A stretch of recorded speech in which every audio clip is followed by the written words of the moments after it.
Logan, we got a lot of stories around baseball, some good, some bad, but of course, we always start off. Are you ready to throw it around the league, Logan?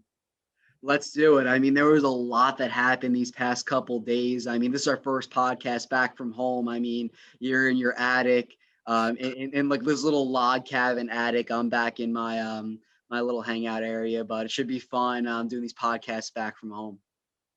Yeah, this is kind of my official podcast room now. Now that I did the hockey one with Jacob and Jordan, and now this will be the official top prospects room. So excited to have our first podcast from home here, but let's start it out. So we had yet another no hitter tonight. Corey Kluber of the Yankees and I mean literally 5 minutes ago, just threw a no hitter there down in Texas. But that follows up another no hitter yesterday for the Detroit Tigers, Spencer Turnbull. And we've had a lot of no hitters this year, Logan. So, what are your thoughts on the overall state of offense right now in baseball? I mean, just initial reactions to the no hitters. I mean, am I really supposed to be impressed anymore? I mean, it's been six no hitters now this season. And if you want to count that Madison Bumgarner 7 inning no hitter, then you have seven. And seven is the record for a season. And it's only May, it's mid May, and we've had six no hitters. And a majority of them are against really bad offenses. I mean, the Corey Kluber one came against the Texas Rangers, who are one of the worst offenses in the MLB. There were two against the Mariners, two against the Indians, and I forget the other one who that was against, but they were all against decently bad offenses. So, I mean, it's just been a strange thing. I mean, maybe they did something to the ball. I think we kind of talked about it before where they may have just changed like the kind of ball that they use that's kind of led to less offense. I mean, we've seen home run numbers dip, a lot of batting averages around the league are dipping. And it's just really been a lack of offense. And it just kind of led to pitchers dominating more and more. And it's just the complete opposite of what we've seen in years past. I mean, we had every single year a new home run record being broken. Like every single year, like the Twins just dominated that home run record last year. And now it's all strikeouts, it's all no hitters. And no hitters used to be like really cool things in baseball where you like actually watch it. It's actually a very rare event to see, but there's just been so many no hitters this season, and there have been four in these past 2 weeks. So it's just not really that exciting anymore to me, at least to see a no hitter. I mean, obviously for the Mets, I would love to see no hitter just because there's only been one in franchise history. But they're just these random no hitters, and a lot of them are against bad teams, but they're all really good performances, and all actually have been pretty close to get to being perfect games. I mean, I think there was a couple that had like one base runner reach the entire game. It was close to being a perfect game. Kind of shocked we haven't seen a perfect game yet, but with the way that the league is kind of going at this rate, like that could be on the horizon very soon.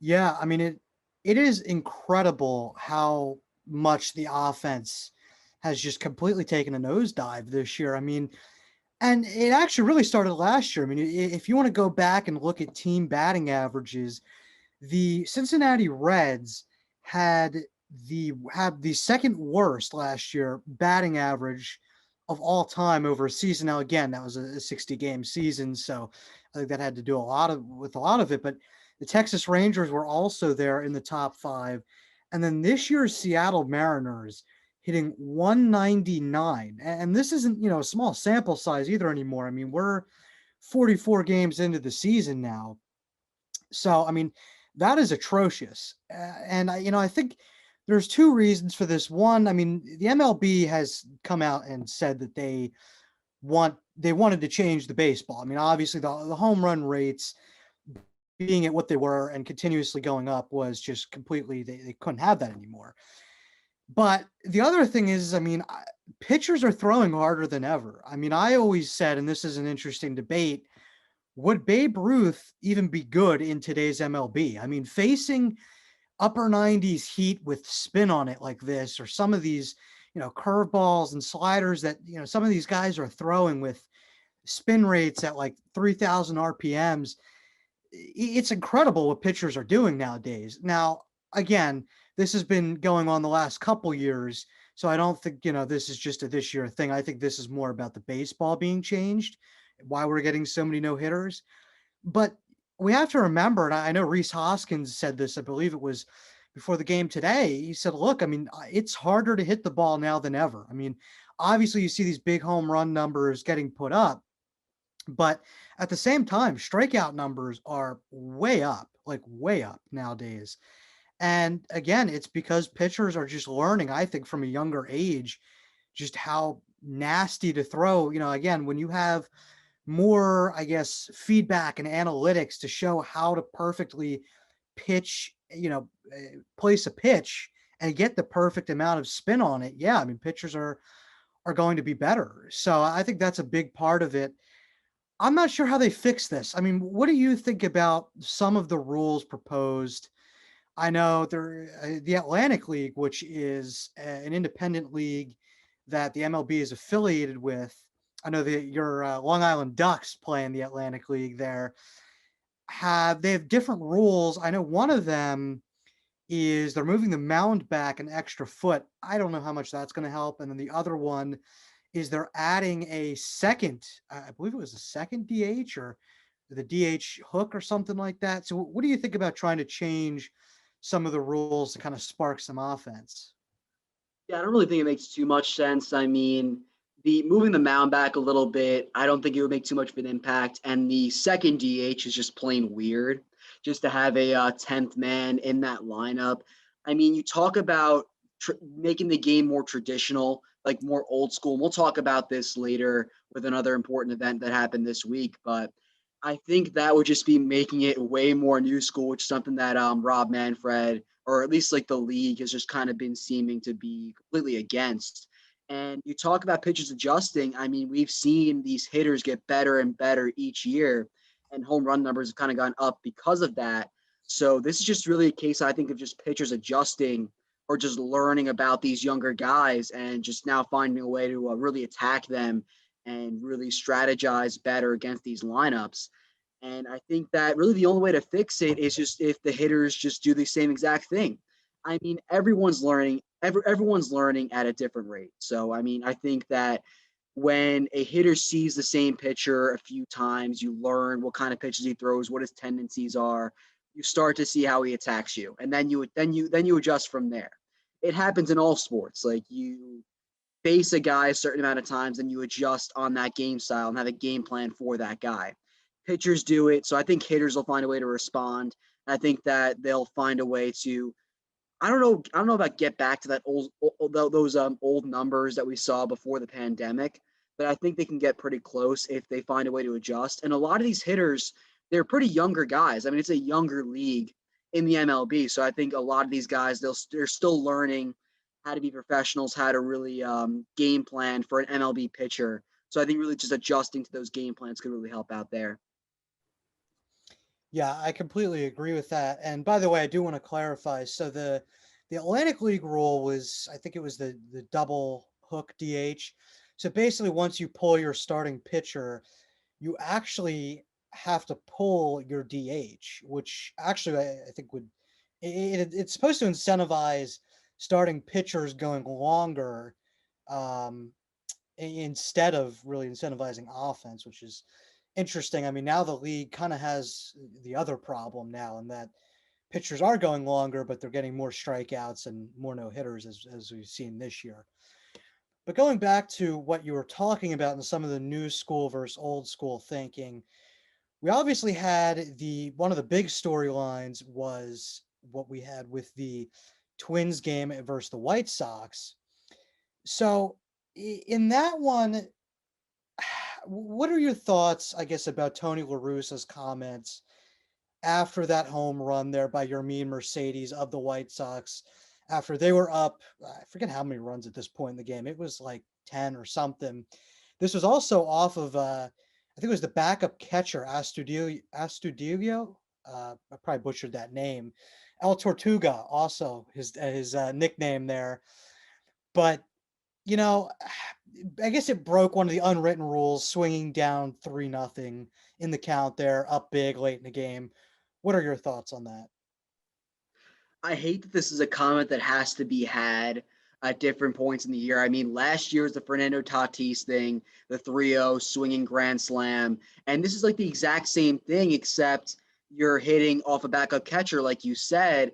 And the big difference is Tony LaRussa and his comments. And I absolutely hated how he approached it because he basically defended the Twins, the other team, for throwing at your own player.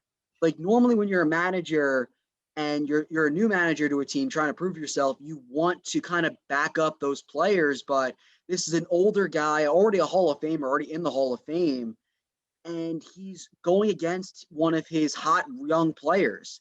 And he's just basically bashing him, saying there will be punishment, which I don't get because if it's still you're still in a 9 inning game. Like there's no mercy rule like there is in college softball. There's no after 8 if you're up by 8 runs you can just go home. There's no that you still play 9 innings. If you see a good pitch and if you see a pitch right down the middle on a 3-0 count, doesn't matter. Just go and swing. I mean, I don't care. I mean, the fact that he had the take call up, I feel like that was that made a little bit of sense that you had that, but I feel like once he did it and the result was there and positive, then you had to be at least happy that you scored a run on the board.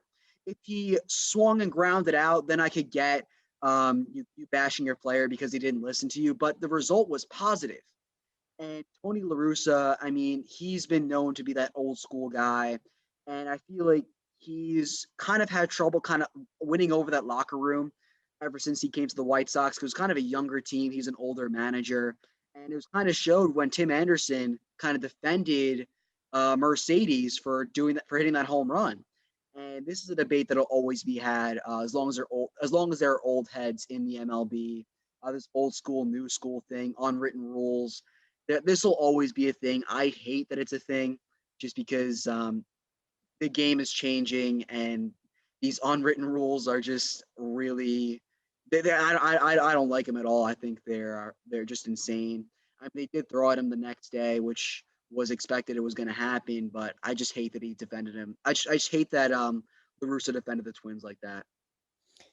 Yeah, well, let me tell you, there's some cities, Philly's one of them, New York's another, Boston's another, that are big sports towns that if your manager went on record and basically said, I disagree with my guy hitting a home run, I'm going to side with the other team, he would be run out of town. Like, I mean, like sports talk radio in those towns would have a field day with that topic. I don't know how he's being treated in Chicago. It probably is the same way. I'm sure he's getting blasted there too, as he should. It's terrible, terrible for the team too. I mean, look, I don't care whether or not he's an old head that agrees or disagrees with the unwritten rules. This is one of those moments where you have to defend your team. I mean, somebody threw at your guy. Like, okay, I don't care whether he hit a home run up 500 to nothing. He threw at your guy. Like, how could he be like, oh, I'm okay with my guy seeing a 90 something mile an hour pitch, you know, headed straight at him? I don't understand in any context how you can defend, how you can say, hey, I agree with throwing at my own guy. I mean, it's really, I mean, it boggles my mind how he went on record and said that. But then not only that, but he does he not realize that that's going to probably cause issues in the clubhouse? I know that so far there's been nothing reported. Everybody claims that's all good. Yeah, whatever. I don't buy it. I mean, if I were a player in that clubhouse and I saw my manager not sticking up for his team after somebody got thrown out like that, yeah, I'd be mad. I would be mad, and quite honestly, I don't think I would trust the manager anymore after that. So I don't understand how, as a player on that team, you can feel like this guy has your back. I mean, because every day when you're going into battle as a team, your manager's supposed to be the one that sticks up for you. He's the one that after a bad call goes out and gets ejected, or if he feels one of your guys is being thrown at, he goes out there and says, "Hey, this guy needs to be tossed." And LaRussa clearly doesn't care. So, and by the way, I mean, outside of this, he's had a lot of other incidents where Tony LaRussa, in my mind, should not be managing a pro baseball team anymore. But it's incredible, absolutely incredible that this happened. But one other point I want to make is that Yermin Mercedes spent, I believe it was 10 seasons in minor league baseball. Okay, this guy is going to be in arbitration next year. Every single stat this guy puts up is going to help make him money. He's already later in his career than most people starting out. He wants to get all the money he can after spending a decade in minor league baseball, which is obviously notorious for low pay. So, I mean, I have all the respect in the world for him for going out and saying, hey, one more home run to my total is probably a couple thousand more dollars I'm going to get in arbitration next year. I don't care what you say, Mr. Manager. I'm going out there and hitting the ball as hard as I can. So, it just makes no sense for the player, for the team, and for the league, really. I think they should be encouraging young guys to go out there hungry and hitting. I mean, if they didn't want him, hitting this late in the game up by 10, maybe their pitcher should have done a better job. Yeah, for sure. And like you made a lot of great points there. I mean, on that last one, I mean, it's really hard for a guy once they spend that much time in the minor leagues to really go out and get a huge contract. I mean, Jacob deGrom is one of the rarities in terms of guys who get up to the big leagues late and then make a lot of money in the future because he's already in his mid 30s and he's been in the MLB not too. He hasn't been in the MLB for too long. So Mercedes just trying to capitalize on that money, but when Tony LaRussa was first hired by the White Sox this offseason, it was really questionable for everybody because I mean he was an old school guy on one of the younger teams in the MLB, one of the rising young teams in the MLB, and he was kind of brought in to kind of bring that team to the next step, which is ALCS, World Series appearances, World Series championships, because he has those with the Cardinals. And right now they're 3 games up in the standings in the AL Central, but there are major concerns for the future with this White Sox team.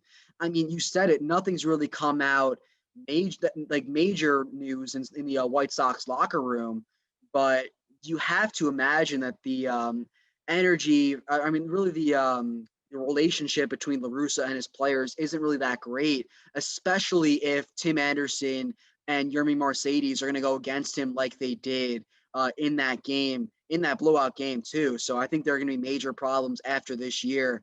I think it really brings up the question how much longer. It was always going to be a question too. How much longer will LaRussa be a manager in Chicago? And I would not be shocked if it's less than 3 years. Yeah, it doesn't make any sense to hire that kind of a guy for a team that's young and exciting. I mean, he it, it I didn't get the hire then, and I still don't get it now. So it's pretty incredible to me. And I mean, I'm sure he's on the hot seat in Chicago right now. I mean, I couldn't imagine how he's not. But moving on to another topic that this year has been very relevant, Logan, we got to get to the injuries. I mean, we've touched on it before, but the injuries are just piling up. And of course, for none other than your New York Mets. But I mean, all around the league, we're seeing this now. I mean, it feels like left and right, everybody's getting hurt. I mean, I know the Phillies just had a young pitcher who went down with Tommy John surgery. The Mets have had two of their top prospects also go down out for the season. So it's not even just a major league thing, it's even across the minors. So, Logan, how do you think, at least for the Mets, since they've been probably the most impacted, how do you think they go forward here?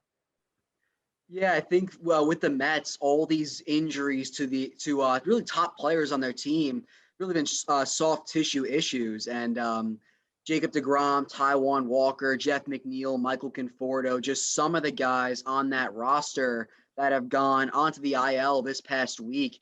And the Mets have really had these no-name guys kind of come into the lineup these past couple of weeks, and they've been pretty successful. They took 2 out of 3 against the Braves, and this is even after in today's game, they Cameron Maybin come up right after they traded for him yesterday for cash. He came into bat number in the 3 spot for the Mets. And other than Francisco Lindor, Pete Alonso, and that might really be it. And James McCann, that's really the only main starters on that team that have been playing every single day.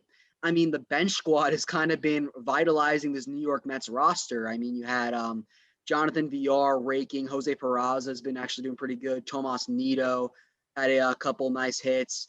And it's just been a rejuvenation for the Mets because they went on a 7-game winning streak a couple like last week, and then they got really hot against this Braves team. But I think one of the scarier injuries that wasn't a soft tissue problem was Kevin Pillar getting hit in the face in Game 2 of that Braves series. He had a couple nasal fractures in his nose on a bases loaded hit by pitch. He came out to bring the lineup card out the next day. But it's kind of been an inspiration to that Mets team as well, because Kevin Pillar was always a guy who was going to ball out for his team, do whatever it takes to make a play. And he really kind of gained that locker room's respect, even though this is his first year on the team. But we talked about it on the podcast before with these soft tissue problems. And I think listening to the Mets just talking about, with them talking about these injuries, they think like lack of hydration could be a problem. Players are kind of exercising differently, obviously since the pandemic, but just exercising and just lack of water kind of cause some of those problems. But you can really chalk up a lot of different issues to these problems here. I mean, most of them are soft tissue most of them are soft tissue problems, but others are like Mike Trout getting huge injuries out 6 to 8 weeks. But we've seen a lot of major injuries, especially in the NFL. There have been a lot of torn ACLs during the course of that year, but injuries have been going up in really every sport. In the MLB, it's no different. Yeah, they've really skyrocketed this year. I mean, I'd love to. I'm sure there'll be some more numbers out at some point soon as to the percentage, how much the injury list placements have gone up year over year. But I mean, for the Mets right now, I guess DeGrom's going to come back soon, but right now they have two healthy starting pitchers. Correct me if I'm wrong. I mean, they have Stroman and David Peterson, because another big blow is Taiwan Walker. And, throughout his career, he's been kind of I don't want to say fragile. He's injury prone, I guess would be the term. He's been excellent though. I mean, he showed before. I mean, in Arizona, he was a good pitcher, and even in Seattle, he showed before he could be a really good pitcher. His problem has been staying on the mound, and this year he was having a career year through 8 starts at 2.05 ERA, but now on the DL, or excuse me, the IL, with some side tightness. But actually, so I think it's the same thing that DeGrom had. But with two pitchers, I mean, it's going to be pretty tough going forward. I mean, again, DeGrom should be back soon, so at least they'll have him. The Mets will definitely have to be one of those teams that just kind of plays 500 ball until everybody can get back, or even like just only slightly below 500 ball. Because if you look at the list of guys injured, I mean, just to go through it, it's J.D. Davis, Guillorme, McNeil, Almora, Conforto, Nimmo, Pilar, Carrasco, Walker, DeGrom, Syndergaard, Lugo, Betances, and then Sam Williams and Stephen Tarpley were just placed on the COVID list as well. So it's been brutal. I mean, do you think that the Mets? I think they can, because of how bad the NL East is. But do you think the Mets can get through this in about a month or so and kind of still be in the race here? I think so. And I think the main reason why is that it was shown in the Brave series too, but this bullpen is on a different level. And I think a lot of credit goes to Luis Rojas, the manager, for finding a great way to use his bullpen arms. I mean, he's gotten great stints from Drew Smith. He's pitched multiple innings in a few games. Miguel Castro started the game 2 of that series. He had Edwin Diaz has been phenomenal so far this year. Same with Jerry's Familia, but he's gotten great outings from his arms in the bullpen. And that's been a huge help for the Mets. As you mentioned it, only Peterson and Stroman healthy in that rotation. And especially when Taiwan Walker went down unexpectedly, he went, I think, about 3 or 4 innings, and the bullpen kind of saved the day in that one. And they have been a huge help for this Mets team. And the Mets are only going to get healthier from here. They're going to have DeGrom. Hopefully he'll be back for the Marlins series at the earliest. I think he's making a kind of a rehab start in Port St. Lucie tomorrow. Noah Syndergaard actually made a start there today. Actually pitched very well there in 4 innings. So he should be back very soon. Same with Taijuan Walker. Hopefully he's not out for too long. But the Mets lineup should start to get healthy here and there. They've gotten great performances as of late. I mean, Francisco Lindor is only getting hotter, and he's kind of, I wouldn't say been on a tear, but he's starting to rise that average a little bit. And they've gotten clutch hits where they needed to, which is where they struggled early on in the season. So I think that they're going to be in a good spot down the line. And I think taking 2 out of 3 from the Braves, who were the reigning NL East champions, especially with the injuries that they've had, I think that kind of shows that they're still a team to they're still the team to beat right now in the NL East. I would agree with that. I think just on paper, once they get healthy, assuming they do, they should still be the team to beat. The NL East, as a whole, is just brutal. I don't know how else to describe it. Just a lot of struggles going on. I mean, the Braves are another one that really, I mean, they've had some injury problems, but the rest of the lineup, it just has been unimpressive. I mean, Austin Riley has actually popped up as one of their best hitters, along with Acuna. But even like Freddie Freeman is hitting, a lot of home runs and extra base hits. The average is still low. And then the rest of that lineup has been kind of mediocre. Dansby Swanson is not having a good year. Um, and they haven't had really a lot of production out of the center field spot either. So they're kind of a team that I keep waiting to get on a tear, but again, no Mike Soroka, and in fact, I believe Mike Soroka is out for the year now. From what I've heard, they did exploratory surgery on his, I believe it was his Achilles, and it doesn't sound like they expect him back anytime soon, if at all, this year. And then Huskar Inoa, who hit 2 home runs as a pitcher and was really pitching well up until his last start, punched the wall and broke his hand after that start, so he's out for a couple months. So the Braves are another team. They're also without their 2 top catchers. They again are another team that I keep thinking is going to heat up, but they haven't. So, I mean, do you expect anybody in the NL East to take control at some point, or is this kind of just going to be how it is? Yeah, I think once the Braves figure out their offense, I think they'll still be the team that could be the main competitor for the Mets in the NL East. And I mean, the offense is really just Acuna and everyone else. Acuna was having a great start to the season, then he got hurt and he just came back against the Mets. He struggled in that series. And then, of course, the only hit he gets in that series ends up being the game winning home run in the final game of that series. But Austin Riley's having a great couple games, hit 2 home runs recently. And I think once Freddie Freeman gets back to where he is, Marcell Ozuna, Dansby Swanson, those guys, like where we know they could play at, I think they'll still be the team to beat. The Phillies have shown decent potential to also compete here and there. They did get destroyed by the Blue Jays a couple of days ago, and Bryce Harper's kind of been on and off with injuries as of recently. So I think that those 3 teams will still be 1, 2, and 3 in that division. I don't like the Nationals, especially as of recently. I mean, I didn't like them to start the year. You can back me up on that, but they're still in last place right now. And the Marlins, I can't really see competing with those top 3 teams. Yeah, I agree with the Nats. I'm still not seeing anything out of them. I mean, Trey Turner is having a career year. He's been awesome. Schwarber and Bell and even Castro are kind of heating up. The starting pitching just still isn't there. Outside of Max Scherzer, who has been great, the rest of the starting pitching has been really bad. I mean, Corbin, I know he had a couple good starts in there and then struggled in his last start, but I don't know. I mean, he doesn't do anything for me. I don't think he's that good anymore. John Lester hasn't been that. I mean, he of course he shut down the Phillies offense because he's a lefty, and every lefty shuts down the Phillies offense. But he hasn't been that great. Joe Ross hasn't been that great. They're going to get Strasburg back relatively shortly.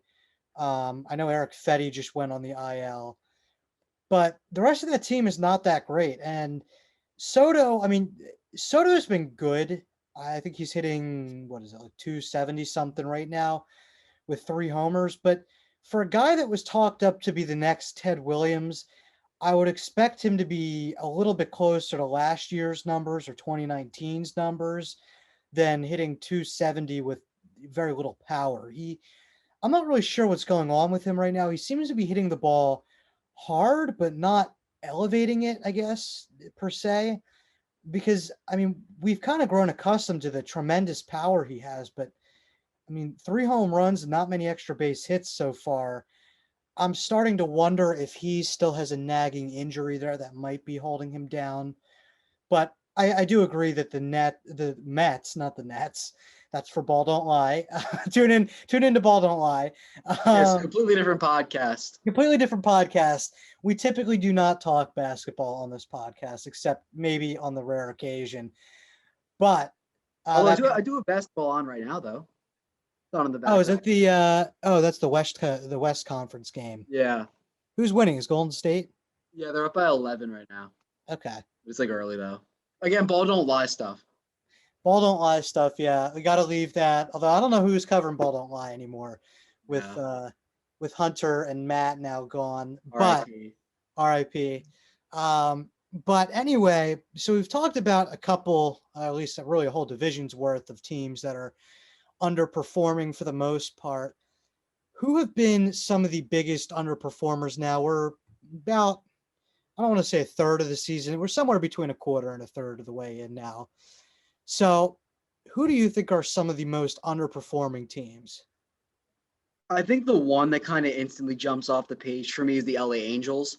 And I think the main reason why here is that Shohei Ohtani is being talked about like the MVP candidate, the MVP of the AL, which he definitely is right now at the top of that list.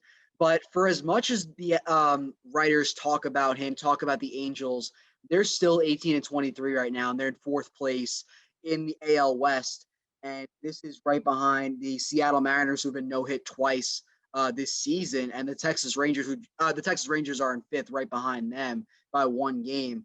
But the Angels have not looked like they could really compete with teams like the A's and the Astros so far this season, and they really haven't shown those signs so far this year because outside of Ohtani and Trout, really hasn't been a lot of offense. I mean, they just got rid of Albert Pujols as well.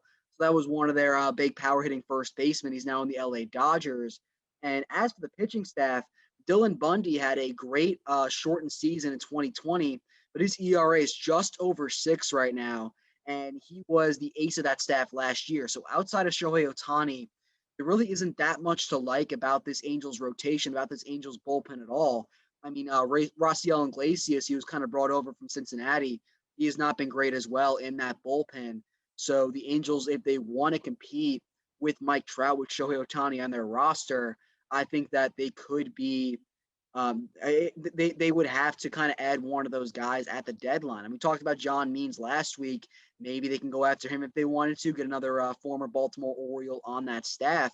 But that was kind of one of the teams that jumped out to me.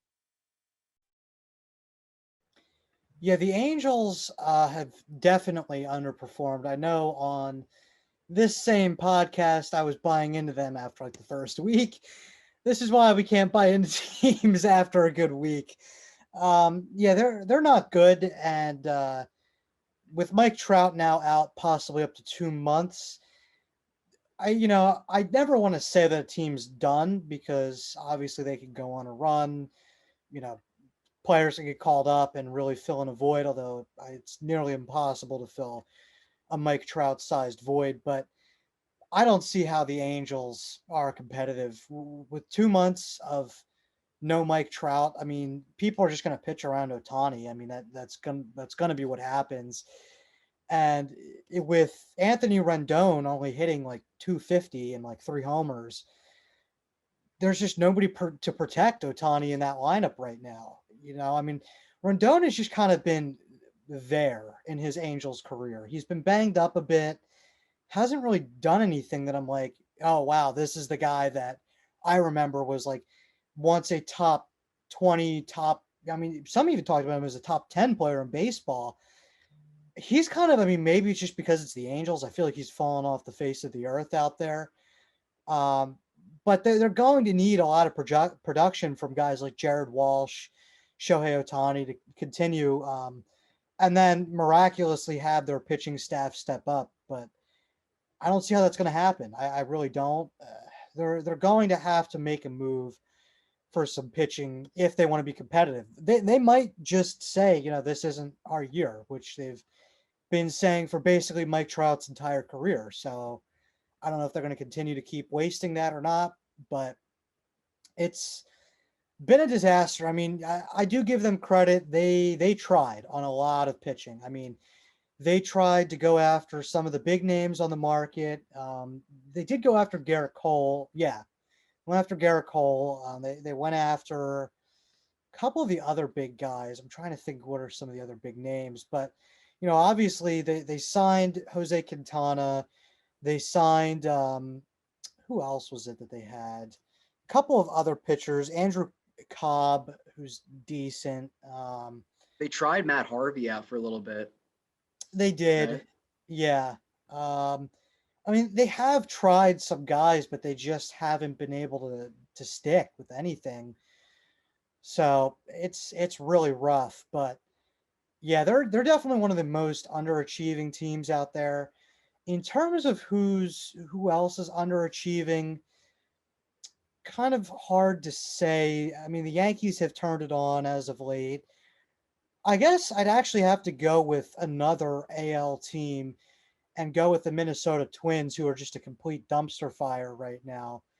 I mean, they were a team that um, was really good the last couple years. I mean, their bats are still good, as evidenced by our great friend Andrew Destin's shirt that says "The Land of 10,000 Rakes" instead of "The Land of 10,000 Lakes." One of my favorite. I hope that's the Twins slogan, by the way, because that's a great shirt. But they are missing perhaps their biggest rake this season in Byron Buxton, who was absolutely mashing before going out with the strained hip at the beginning of the month. But that team, the pitching is just a monstrosity. I mean, outside of Jose Barrios, they are terrible. I mean, Kenta Maeda has been bad.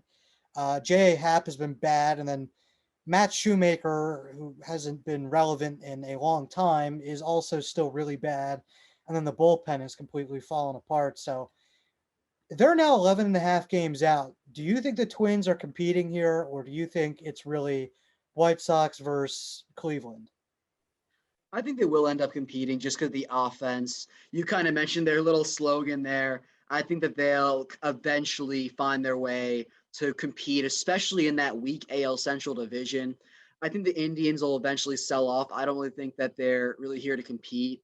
I mean, we've seen how bad their offense can get at points. They were no hit twice so far this season, and they don't really have a lot of offensive firepower outside of Jose Ramirez.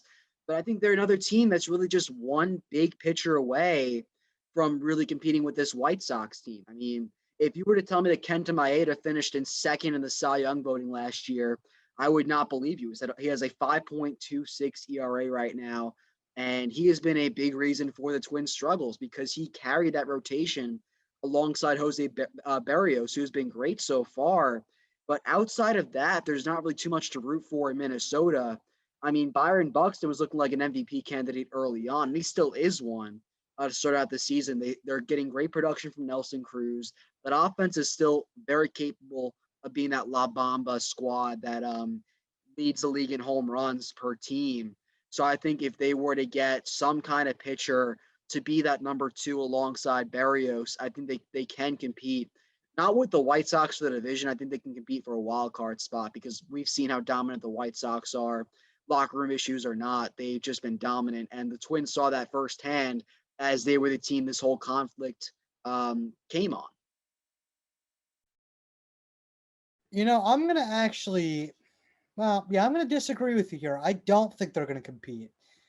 In my mind, that pitching, I mean, when I looked at the staff before the year, I kind of thought, okay, I mean, they have a decent, top three, I guess, assuming Kenta Maeda and J.A. Happ are, pretty good. But outside of that, they don't have a lot of pitching depth. The bullpen relies on a lot of young arms that are unproven. And it's not like they have a bunch of guys banged up. I mean, I know they have Byron Buxton and Michael Pineda, who are both pretty big pieces in the outfield and rotation. But outside of that, it's not like they're missing a ton of guys. I just don't see how they're going to have the pitching to get back into this. I mean, when I look at the White Sox, they have much better pitching and a lineup that is on par, if not better. In my mind, I think they are better than the Twins. And then I look at Cleveland, they do have better pitching. Cleveland, though, their offense, their lineup is really bad. I they're being carried by their pitching and per usual. I don't really see them finishing too much above 500. I think it's going to be. I hate to say a runaway, but I do think that the White Sox are going to take advantage of a pretty weak division and kind of run away with this. And we've already seen the Tigers are not good.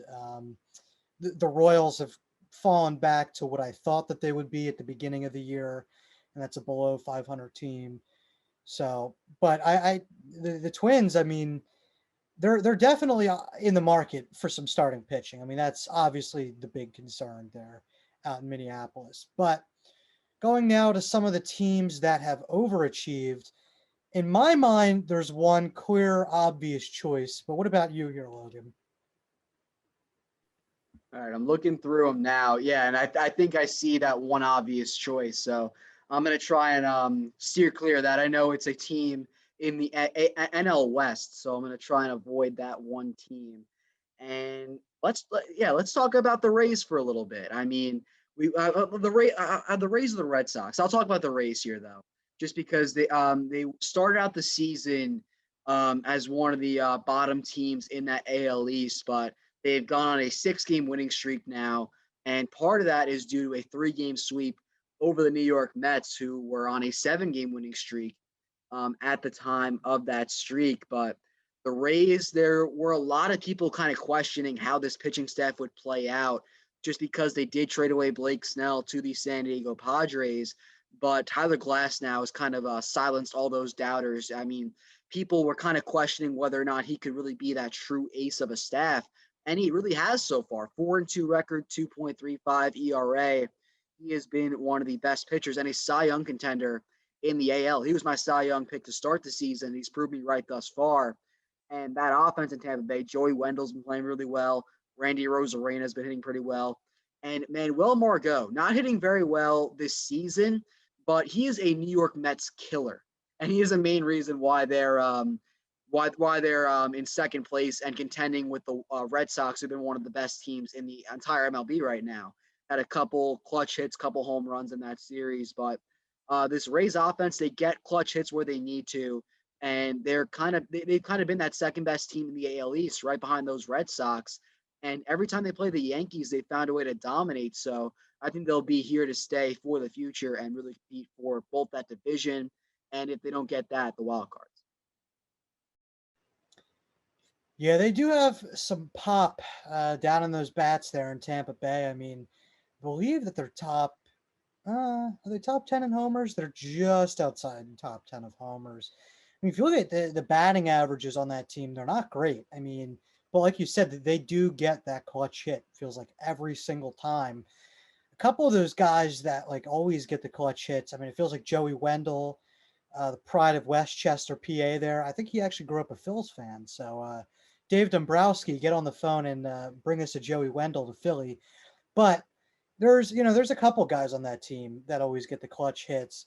I know like Brett Phillips always feels like he gets the clutch hit, and he's not like the greatest hitter or anything. He just for some reason gets the clutch hits. But the team I want to talk about is the San Francisco Giants, and I think they kind of have a sleeper pick for, I guess, MVP of the first 2 months, which actually I will be curious to do that at the end of May, kind of an update on who's leading those races at the moment. But right now, Buster Posey is arguably an MVP candidate. I mean, he's hitting 362 with 8 homers, by far his best numbers since 2012, which was his best season. He posted, which by the way, he posted a 10 WAR season. That's wins above replacement.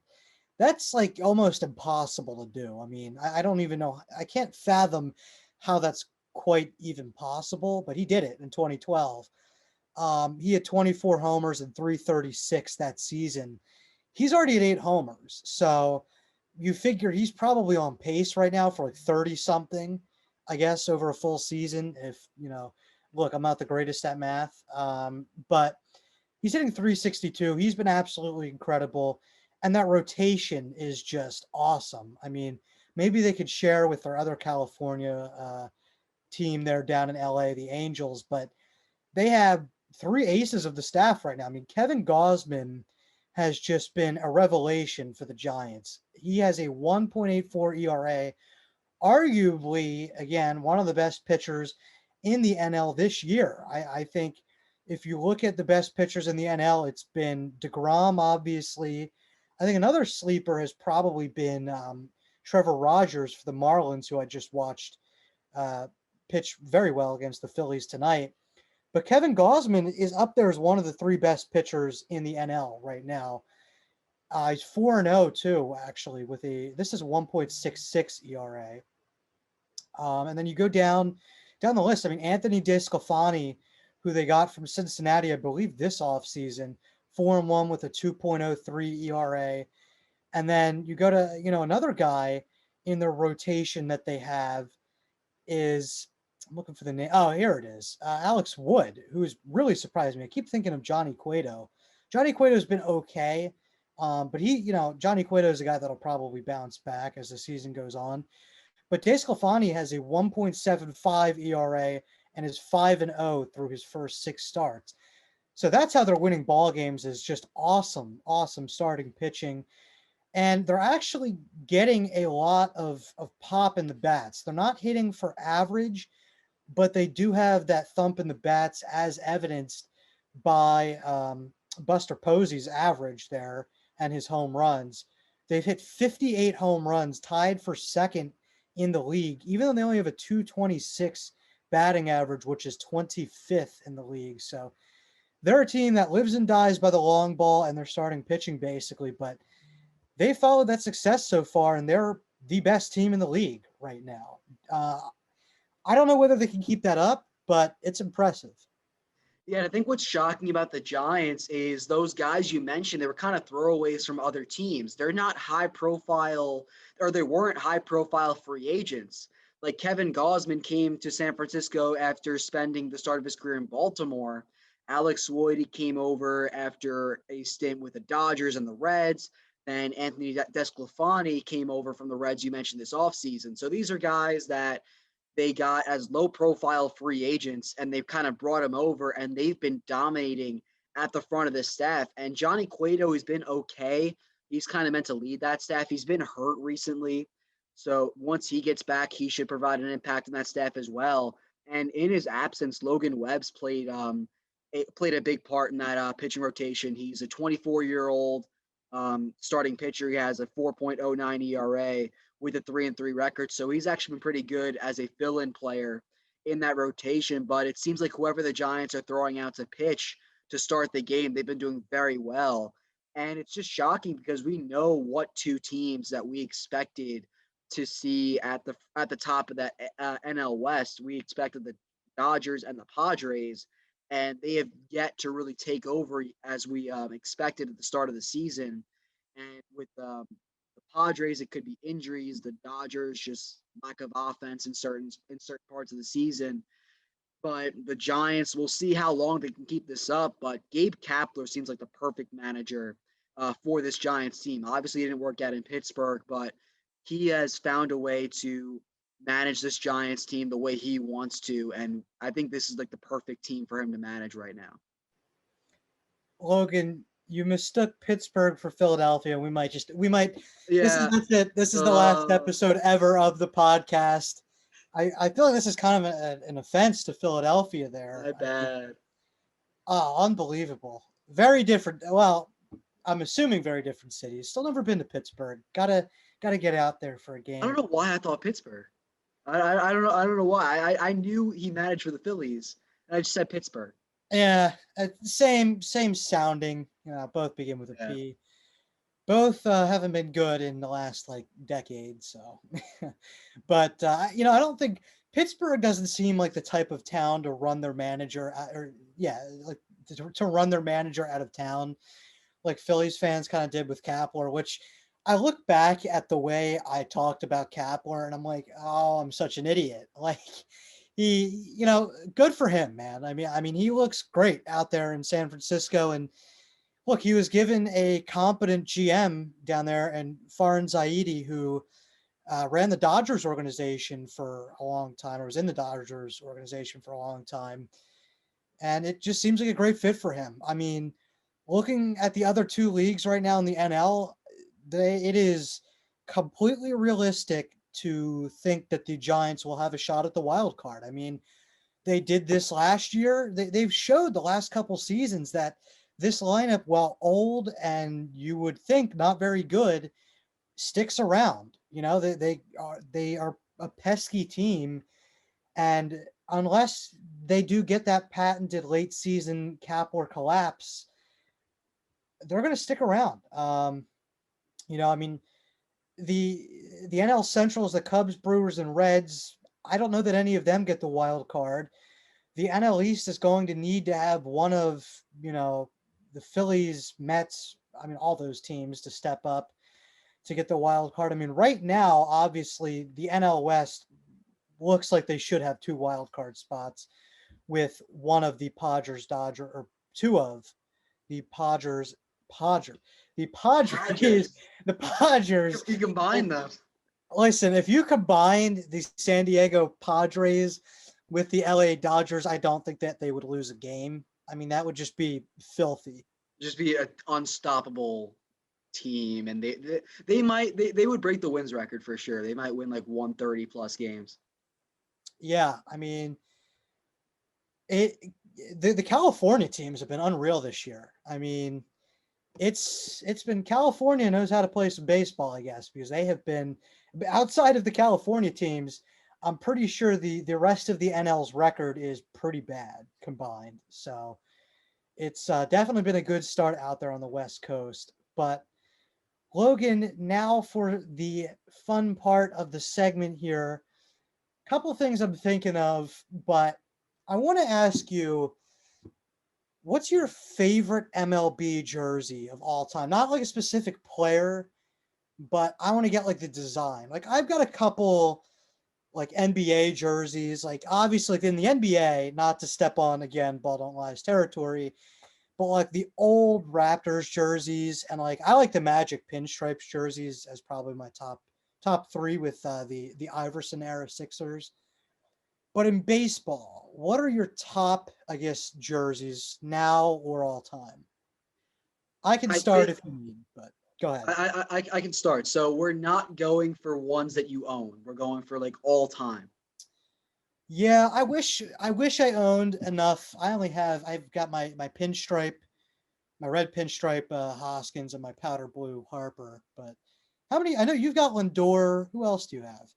I have Lindor, a lot of Mets jerseys. I got Acuna That's a cool for the one. Braves, and I got Mike Trout. I don't really have a lot of other Brave. I don't really have a lot of other MLB jerseys. I wanted the new Padres road Tatis jersey. That might even be up there as well. But I feel like all time jerseys, just in terms of that Ken Griffey era Mariners jersey might be towards the top. And this will be a trend for me. Just like those, I feel like the blue jerseys are always the best MLB jerseys. And looking specifically at powder blue jerseys, the Montreal Expos when they played, that's a huge one. Back in the day when they had those powder blue jerseys. Um, the St. Louis Cardinals had powder blue jerseys that I absolutely loved. I feel like those ones are towards the top. And then the Phillies ones. The Phillies have powder blue jerseys as well. So I feel like powder blue might be my favorite color on a jersey. I feel like that is the elite color to have on an all-time jersey. But I think just in terms of a specific player to a jersey combination, I might go with that Ken Griffey Jr. Mariners jersey. You could also go with like the Arizona Diamondbacks, like purple jerseys when they won the World Series. I think it was in like 2001 when they won it. It was like a weird like purple color jersey. So I feel like when they first joined the MLB, that was a pretty cool one. I'm not sure if you know exactly what I'm talking about, those jerseys. Yeah, It, I think I do. but I think those are like my top of the top, like powder blue, and then everything else. Yeah, I completely agree. I am the biggest sucker for the powder blue jerseys. Um, by the way, I do like, I need to get some more jerseys from around the MLB. I like the Tatis jersey. Obviously, the David Fletcher Angels jersey has got to be up there on my purchase list right now. By the way, shout out to David Fletcher. Had to get him in another podcast here. I'm trying to think best jerseys, like you were saying, anything powder blue. Um, I do like the Orioles have, maybe this is just because I grew up in Maryland. The Orioles have an awesome Maryland flag jersey that they bring out like once a year, and I wish they would bring it out more often. But it is incredible. They got the flag on the brim of the hats, and then they have it over like the word script on the jersey. I think that's awesome. I think that's one of the best. Um, the Mets black jerseys, I was a huge fan of. I think they absolutely should bring them back. I I don't don't know know why why. they haven't yet. I think black.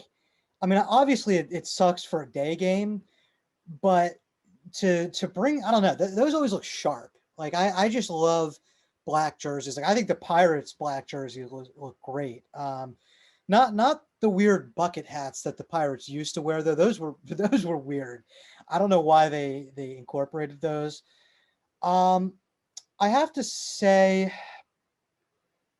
gosh, I guess for best jersey, the all time the Expos is probably one of the best. It is a crime against humanity that the Nationals don't incorporate that somehow. I mean, literally, I mean, it's better than any jersey the Nationals have come up with, I think. The Oakland A's, though, I think might be my current favorite. I like the green and gold scheme.